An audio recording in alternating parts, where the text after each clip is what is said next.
प्यारे देशवासियों, नमस्कार। कल नेशनल लीगल सर्विसेज अथॉरिटी के एक प्रोग्राम में हमारे माननीय सर्वोच्च न्यायालय के माननीय मुख्य न्यायाधीश महोदय ने, रमन्ना साहब ने बहुत अच्छी बात कही है।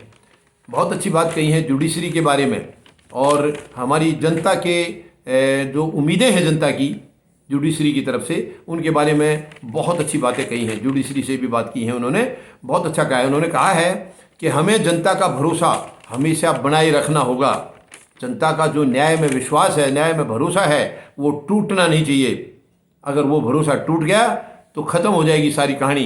तो हमें किसी भी हद तक जा कर के हमारा जो फैसला है जो वो जायज़ होना चाहिए और जनता को उसके ऊपर विश्वास होना चाहिए कि हमने जो फैसला किया है वो बिल्कुल सही किया है, सही किया है। ये बहुत अच्छी बात कही है। माननीय न्यायाधीश महोदय ने ये कहा है कि हर स्तर पर, जैसे डिस्ट्रिक्ट कोर्ट हैं और ट्रायल कोर्ट वगैरह हैं, उनके जो फैसले आते हैं, उनसे जो जजमेंट आते हैं, उनको जनता बारीकी से देखती है और उनके कामकाज करने के तरीके से ही जनता अपना विचार बनाती है कि हमारा न्यायालय किस तरह फैसले दे रहा है, किस तरफ जा रहे हैं वो, तो उसी से अंदाज़ा लगाता है। तो ये रमन्ना साहब ने बिल्कुल क्लियर कट कहा है कि न्यायालयों को संवेदनशीलता हमेशा बनाए रखनी होगी, हमेशा बनाए रखनी होगी। क्योंकि सरकारों का जो, देखिए, ये बिल्कुल साफ तौर पे पूरे देश को नज़र आ रहा है और माननीय न्यायाधीश महोदय को भी मालूम है कि सरकारें हमारी गैर जिम्मेदार हैं। अगर सरकारें जिम्मेदार हों तो न्यायालय का काम आधा ख़त्म हो जाएगा, आधा काम ख़त्म हो जाएगा। लेकिन आज सरकार निकम्मी होने की वजह से न्यायालय का काम दुगना बढ़ जाता है, दुगना बढ़ जाता है। क्योंकि अगर न्यायालय भी निगरानी नहीं करेंगे तो देश का फिर भगवान ही मालिक है। सरकारों को कोई चिंता नहीं है। सरकार तो राम भरोसे छोड़ देती है जनता को, कोई मरे जिए कोई कुछ करे, इनको अपना ऐश आराम से मतलब है। सरकारों को बिल्कुल भी चिंता, अगर सरकार अपनी तरफ से सारी चिंता करे तो माननीय न्यायालय का केवल जो मुकदमे वगैरह जो नॉर्मल दूसरे होते हैं, केवल वही काम रह जाएंगे फालतू। अब देखिए, पोल्यूशन के बारे में माननीय न्यायालय को देखना पड़ रहा है, किसी ने किसी को मार दिया उसके बारे में माननीय न्यायालय को देखना पड़ रहा है। सरकार क्यों नहीं देख रही है? ये सरकार के दायरे की चीज़ें हैं, पुलिस के दायरे की चीज़ें हैं, वो अपनी जिम्मेवारी क्यों नहीं निभा रहे हैं?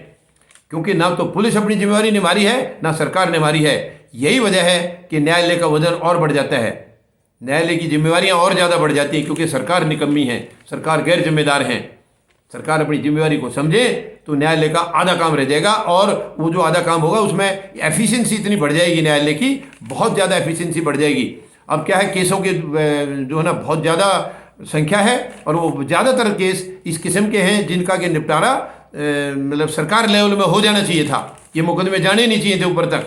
लेकिन दुर्भाग्य है इस देश का कि इस देश को आज तक कोई रिलायबल, आंसरेबल, जवाबदेह सरकार, ऑनेस्ट सरकार अभी तक नहीं मिली है। यही हमारा दुर्भाग्य है। बहुत ही दुख की बात है कि माननीय न्यायालय को हर चीज़ों में दखल देनी पड़ रही है। क्योंकि वो दखल नहीं देंगे तो फिर ये सब स्वाहा हो जाएगा। यहाँ कोई कुछ किसी को पूछने वाला नहीं है।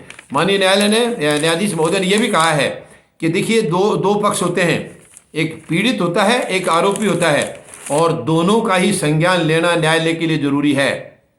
अपने बाकी मतलब जितनी भी जुडिशरी है सबके लिए माननीय न्यायाधीश महोदय ने ये क्लियर कट इंडिकेशन किया है, उनको इशारा किया है कि हमें आरोपी का भी और पीड़ित का भी उनका संज्ञान लेना पड़ेगा।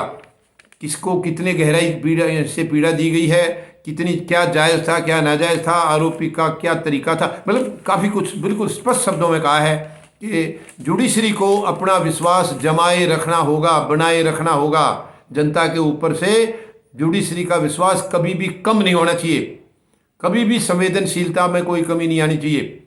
माननीय न्यायालय की तरफ से ये बहुत कड़े शब्दों में कहा है, बहुत अच्छी तरह से कहा है। तो बहुत उम्मीद है हमें माननीय न्यायालय इसी तरीके से सरकारों के ऊपर अपनी निगरानी जरूर रखेंगे ताकि सरकारों का जो तानाशाह रवैया है उसमें कुछ फर्क पड़ सके। धन्यवाद। जय जवान, जय किसान, जय हिंद।